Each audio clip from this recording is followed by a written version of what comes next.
So after playing the Forspoken demo, my impressions of this game are one that are mixed. Essentially, the way I feel about it is I feel like this game has a lot of potential, but I also feel like after playing it, it's probably not going to hit that potential.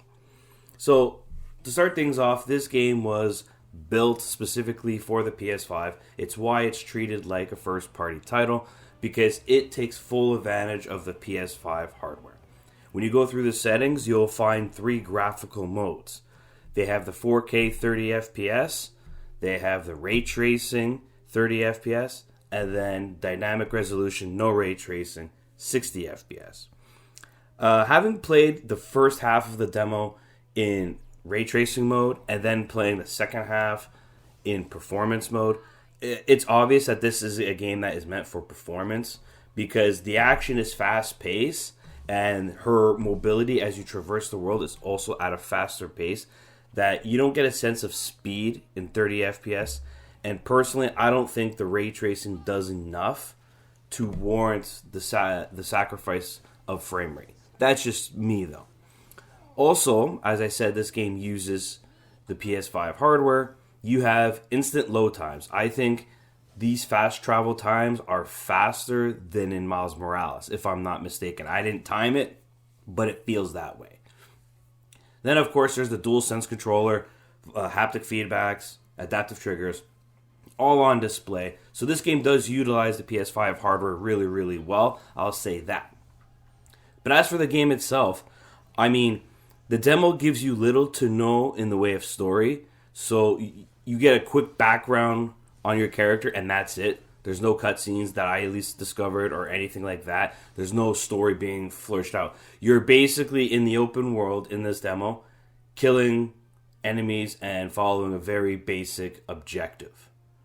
That's it. That's what the demo gives you. So it doesn't do a good job of selling you on the story or the characters because there's just nothing here. What it does do well, though, is combat. I feel that the spells, everything is magic related, so if you ever wanted to be like a mage caster, this is the way to do it. It does feel like a spin-off of Final Fantasy XV's gameplay. And instead of using swords, you're using magic. That said, the magic that's in the game is pretty badass. I'll give it that. I think the graphics in the game are pretty good. Just, you have this beautiful, vast open world that's just empty. And that's just it. Then when you go through the world, you have these markers that allow you to scan in advance, highlight the notable places to look at, where the objective markers are. You can find chests that have a little puzzle that you have to solve. Of course, as you play the game and you progress, you'll level up your character, and you also find new gear and armor, the whole 9 yards. It's a typical action RPG game, but it doesn't do anything special. One of the things that I disliked about my time with it is when you unlock the ability to wall climb and climb like large walls like the mountainside there. I mean, it doesn't do a good job. The wall scaling is pretty bad.